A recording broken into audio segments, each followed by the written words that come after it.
The following is a special presentation of Tony Kurre Radio. Welcome back to the UAB Director's Chair. I'm Tony Kurre, along with Mark Ingram. He's the UAB Athletic Director, and of course, he joins us every single week. How you doing, partner? Everything good? Excellent. Yeah, thanks, Tony. Thanks for having me. Fantastic having you on. We are going to talk some rock and roll coming up here. They just announced 17 Hall of Famers for the Rock and Roll Hall of Fame. We're going to go one by one. You say yay or nay. So we'll get into that a little bit later on here in the show. Did you see that Metallica is going to be playing at the Sphere? Really? Oh my! In the fall, yeah. Oh my gosh! I thought my days of going to Vegas were over, but I think I'm going to have to go. Like that's almost like a bucket thing. Like everyone's like talking about just how incredible the Sphere. And I haven't been yet. I would like to go. But I've never been to Red Rocks either, and people talk about how great that is. But that's a different feel and a different type of music altogether, probably at Red Rocks. Yeah. No, I mean, they're like, even if you can get a chance to like see a movie in the Sphere, it's supposed to be like unbelievable. Like they did The Wizard of Oz, it was supposed to be unbelievable. It's strange. Yeah. Hey, I saw this article that just popped up. And I know it's go time for you because we got basketball and all kinds of softball, baseball, and stuff like that. This is from the USA Today. Solution right there, staring back in them, a lost standard from the past with a full tank, just itching to get back into the fight. This is about college sports. Yet the current acting NCAA, the presidents and chancellors of the SEC and the Big Ten have virtually ignored it. In fact, all but walked away from it. If you're looking for the magic bullet of change, if you're desperate to slow down the out-of-control train barreling down the NIL era tracks, let me reintroduce a friend that somehow has been ignored for the past 5 years. Academics. Yeah. That is kind of interesting. We always talk about student athletes. We don't even say that anymore. But what exactly are we talking about here? They're just saying that all of our attention has been shifted to how can we pay players. You know, you're talking about mostly full scholarship athletes already. And we not only do we give them, we pay for them to go to school, we pay for their housing, we give them a meal stipend, we also feed them. So they really have very few expenses. And now we pay on top of that, whatever, revenue sharing they might be receiving. But we don't focus any attention on it. When we get to national discussions, we don't focus any attention on academics. Now, we still have all the same academic standards. None of that has changed. So I will say, we still the kids have to pass so many hours each semester and so many each year to be eligible for the next season. And they still have to make progress towards a degree, which is measured through like a percentage towards that degree completion every year to be eligible. Those things all still exist. But when we get together and talk about, rule changes and reform and making things better, it does not include school. Back up just a little bit and tell me how it works. This Joey Aguilar is trying to get 7 years of time at Tennessee. I know the Chambliss Trinidad, he's trying to come back. I know everyone's coming back for the payday, obviously, but I know there's players that can play for college, even though they're enrolled in school, but they're not going to school. They've already got their degrees. Can you explain to me how that works and how much longer you can continue to play can you play a season out, or if you get your degree early, or how does it work? Yeah, you can graduate and you can get a second major, right? You can get another degree, or you can start graduate school and start working on a master's degree, which is, this is before all that. I was in graduate school when I was my fifth year playing in college. I was a grad student. So that's not new or unusual. And while I don't know the specifics around the Aguilar case or the Chambliss case, basically what they're trying to say is that they should get an additional year because they lost one of their years due to things beyond their control. So, the rule that exists, the waiver that exists there is, let's say you've played a few games and you can't redshirt, and then something tragic happens, like your family's house burns down, and you need to go home to help your family, this sort of thing. That's what's beyond your control. Yeah. And then you miss the rest of the season and you come back and you go, hey, can I get another year, man? I had this crazy thing happen. And And that's why the waiver exists. The waiver does not exist because you got hurt up.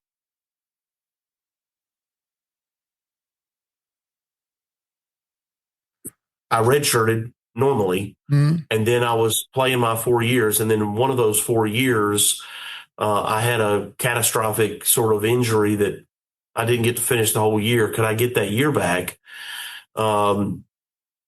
And sometimes if you haven't already played too much, if you've still, you know how you can play 4 games and still redshirt? Yeah. If you're inside of that 4 game, let's say it happens in your second game, but you've already redshirted. And so you say, hey, look, I hadn't gotten to that redshirt threshold and then I was out with an ACL for the rest of the season. Can I get that year back? A lot of times you can get that year as a medical hardship waiver. So now what they're basically trying to do is get another one of those for some other injury or some other thing. And look, if the other thing happened and tragically you lost your house in a flood or that sort of stuff, I hope you do get it. But like all things, and I'm not saying that Ole Miss or Tennessee is doing this, but generally speaking, like all things, we try to exploit the system by coming up with these wild reasons why somebody missed a year when they really didn't miss a year, or they missed a year by choice, or they missed a year because they got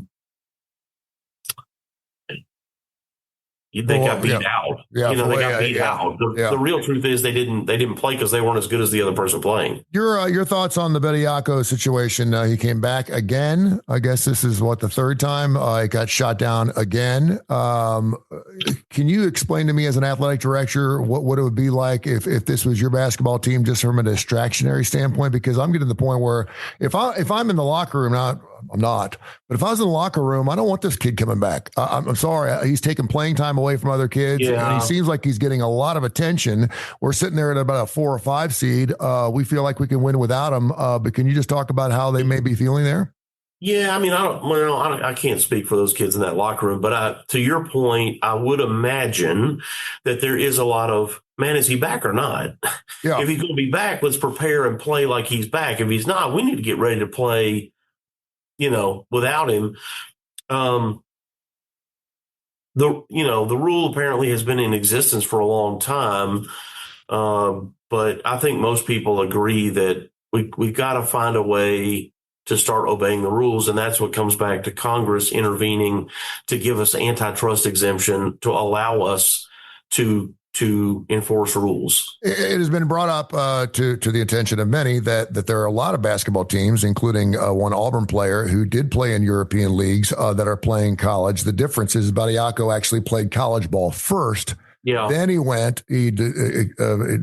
declared. And Europe doesn't. If you're a European player, Europe does not provide the system that we provide, which is to go to college and play your sport for your university. That does not exist in Europe. Yeah. And so for a kid over there, a lot of times what happens is they don't really have high school sports the way we have exactly either. They have these clubs, they call them. And this is soccer or basketball, these clubs, and you play for this club and the club travels around. Well, then, over time, that used to be the same as what we would call just like travel baseball here.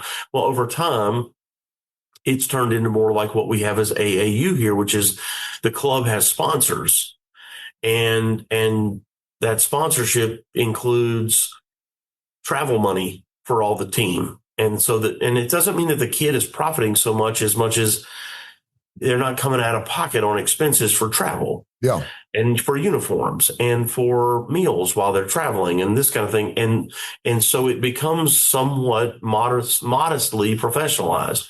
And then I would imagine that the highest clubs, the best, most elite of those, maybe there is a little money for the kids, and it's not a ton of money. I can't imagine as much money, but that they are paid something.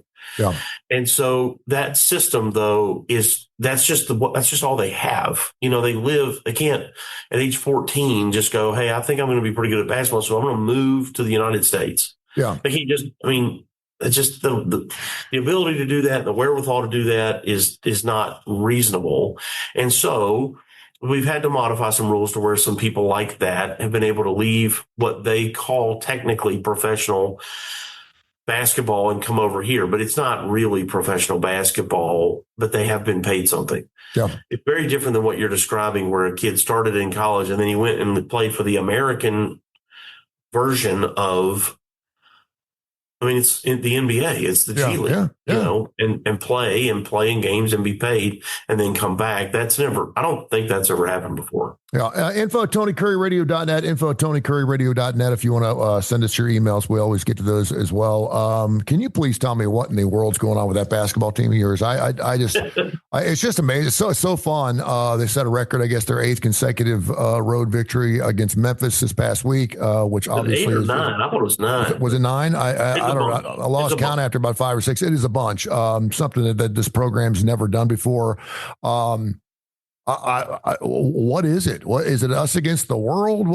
Are these kids because they're all new, so naive they just don't know they're not supposed to be playing that way on the road, or what? Because we know this, that college basketball home court advantage is one of the biggest advantages in all of sports in college basketball, and it doesn't seem to be phasing the UAB Blazers right now. Yeah, they just play really inspired on the road. I'm not sure what that is, and I have yet to hear Andy Kennedy publicly or privately say that he thinks they're lacking effort at home anywhere. Yeah. And so it is hard to explain. And by the way, historically, UAB is fantastic at Bartow, like better than they should be, like than most teams. Bartow is a real home field advantage for them.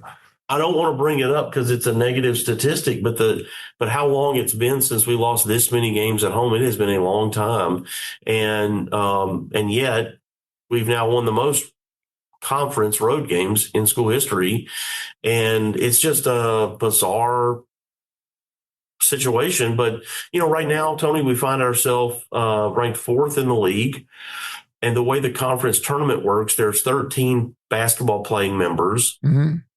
10 of us go to the conference tournament, which is right here in Birmingham down at Legacy Arena. Yeah, baby. Please buy your tickets and go. Yeah, baby. Yeah, baby. Because we need to show support for the tournament so we can get it back. We want the conference to see that we support it. But if you're in the top 6, you get a first round bye. If you're in the top 4, you get a double bye. And so right now we're 4th. And what we need to do is win out. If we win all 3 of our last 3 games, we should stay 4th.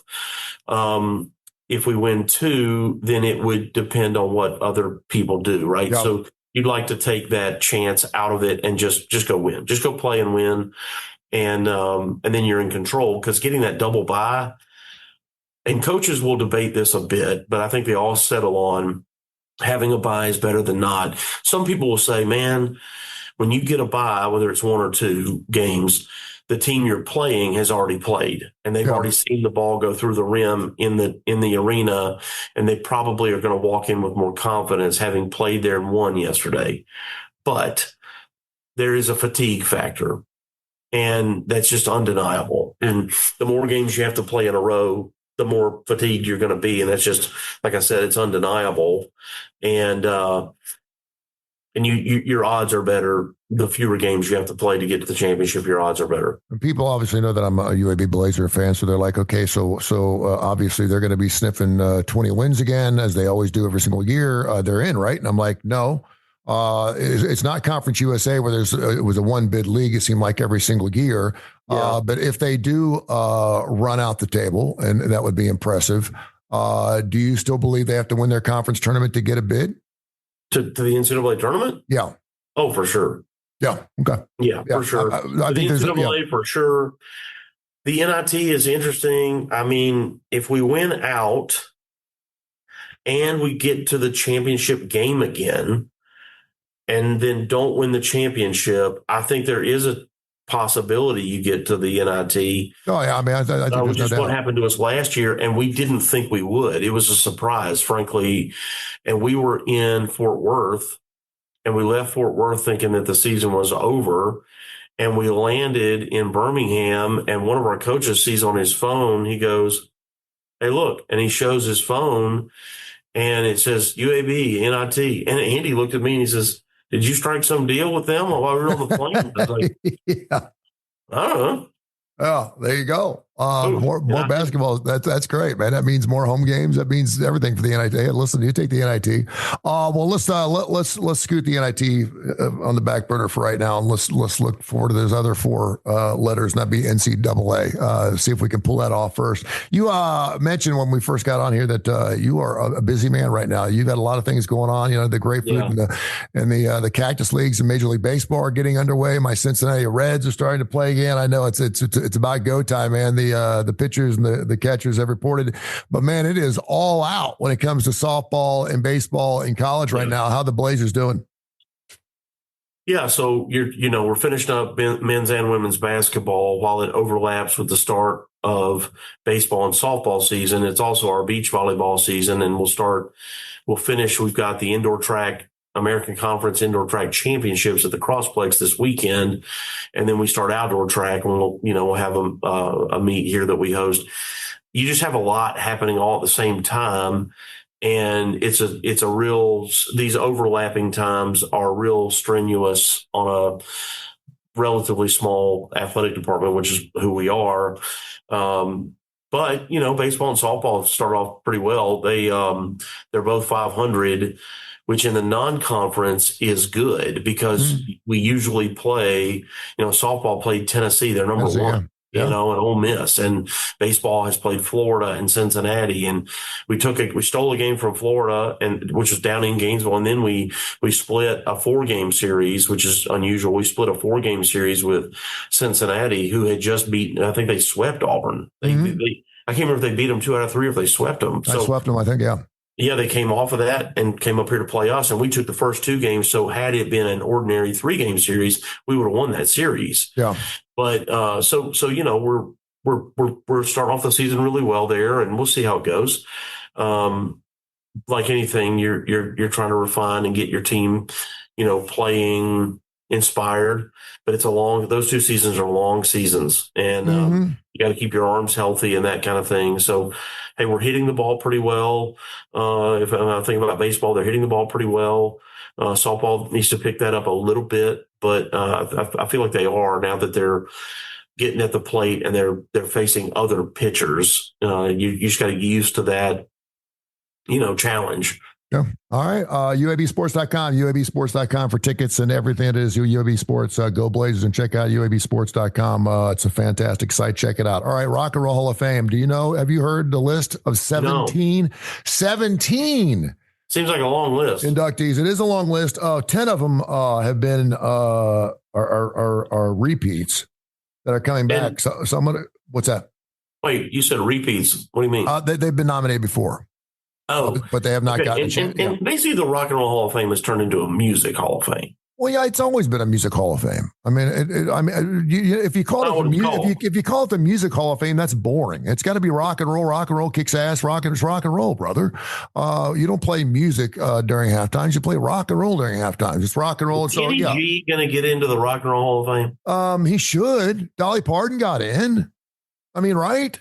I mean, I don't know. I don't know if Kenny G. From a musical standpoint. See my issue with this. You're calling it the Rock and Roll Hall of Fame, and you're going to put Michael Bolton in the Rock and Roll Hall of Fame. Well, yeah. I guess at some point. Yeah,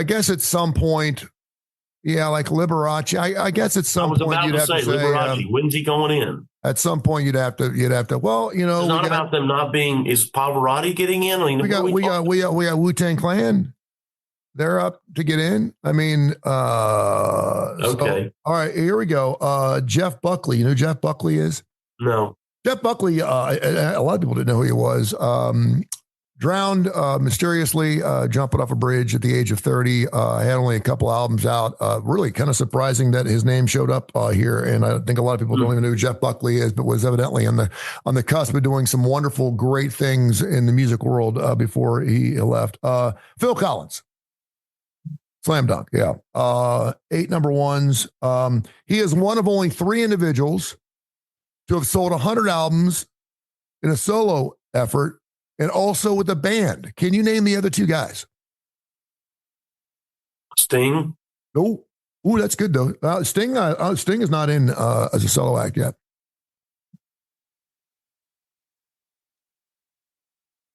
Paul McCartney? Oh, that's a great one. Paul McCartney. And there's another one that's he's got the number one selling album. Is that kind of age? Is it that sort of age? Yeah, something like They actually sang songs together. Paul McCartney and this other guy. Oh, I was going to ask Rod Stewart because he was with Faces. Yeah, but they didn't sell 100 million albums. No, that'd be Michael Jackson. Michael. Oh, MJ. Yeah, yeah. Did it solo, and of course did it with the Jackson 5. Melissa Etheridge.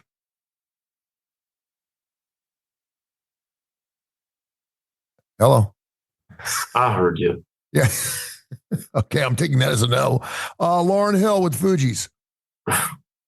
I like Lauryn Hill. Yeah, but I don't think there's just enough success there. In excess. And you're watering it down, man. Like this is the whole Well, it's not just. I know, and it's you not put everybody in there that's ever done anything. Dude, I hear you. I was on Fox 6 this morning, and I'm like, what the heck? And I think they.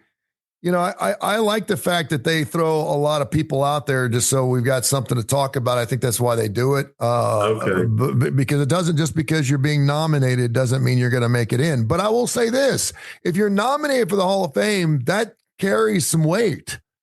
If Mark Ingram is in the Tennessee Volunteer Hall of Fame induction class, or at least being looked at, you can say, hey, listen, they were looking at me and being inducted. That's something to hang a coat on, not necessarily if you're inducted or not. I'd say In Excess is in. New Edition. Yeah, so compared to Lauryn Hill, New Edition had a lot of success. Mm-hmm. Yeah. Bobby Brown, yeah. I'm going to say they're in. Pink. Yeah, I love Pink. You think she's worthy of Hall of Fame, though? I mean, I think she is. I don't think she will be. Yeah. Maybe we're putting people in the Hall of Fame, too, because there is no other place to put them. And let me ask you this. These are nominees or these are being inducted? These are nominees. Oh, okay. Yeah, they're not she should definitely be. I misunderstood you. Yeah. No, I thought you said they were. Yeah, she should definitely be a nominee because one day she should get in. She's got a lot of great. These are just nominees. These are not. They're going to name. For that. They're going to name the inductees next month. Shakira. It's too early. Luther Vandross. Definitely. Yeah, I agree with you. We mentioned Wu-Tang Clan. The Black Crowes. Definitely. Something tells me that they're just, and I think they probably should get in. They've been around a long time. I think has a lot to do with the fact that they're still performing. Billy Idol. Why do you make that face? He absolutely should get in. Why? He had a ton of hits too, and he has a lot of. He didn't have a ton of hits. Projects with other people too. He had 5 or 6 songs, good songs. But the very first guy you mentioned, Jeff Buckley, what is his hit? Yeah, well, that's true. Listen, I make the list, my friend. I'm just saying. Listen, Lauryn Hill, compared to Lauryn Hill and Billy Idol. Lauryn Hill sold a lot more records than Billy Idol has. Is that right? Yeah. And I will say this, he was on the forefront of what punk rock is these days. Definitely. I mean, he took the Ramones to another level. So I would have to say that Billy Idol. I'm saying he's in, and I'll tell you one of the reasons I think he's in is because he's still he has a residual effect right now. He's still touring. He's doing TV commercials. People still think he's somewhat of a novelty, but he's still on the road, and I think that bodes well for him. Iron Maiden, love them. Man, did you know they've sold 130 million albums? I'm surprised it's that few. They've got like 18 albums or something, and they are huge in Europe and Asia. Huge. Yeah, they sell out arenas. I don't know if they'd sell out the Coca-Cola Amphitheater here, but they sell out everywhere they go. Everywhere they go internationally, they are huge. New Order. I don't know who that is. Okay, Oasis. No. And Sade. No. Sade, I read something interesting. Sade is named after Sade Adu, A-D-U, who, of course, is the lead singer. They have not had a drummer in their band since 1986.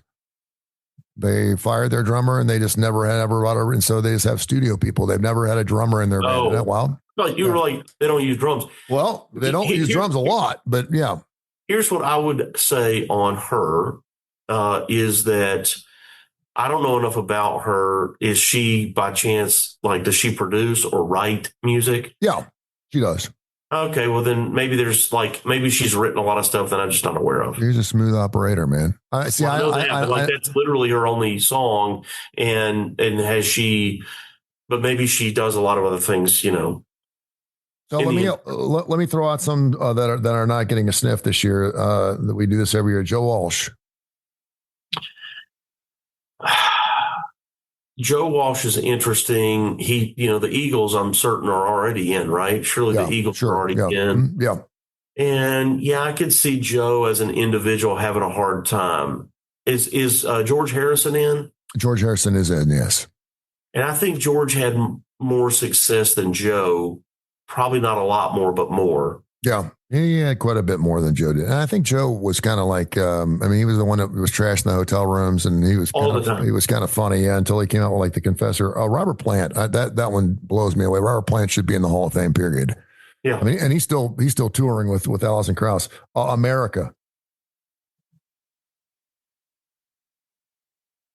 They had a ton of hits. They see the problem with them is a lot of people say they didn't write their own music, and so that for some reason they're holding that against them. Who I don't cares? know why. Yeah, really. Michael McDonald. Yeah. He, I think, is also a guy who did a lot of studio stuff and a lot of collaborations with other people. Probably, yeah. I think he should be. Huey Lewis.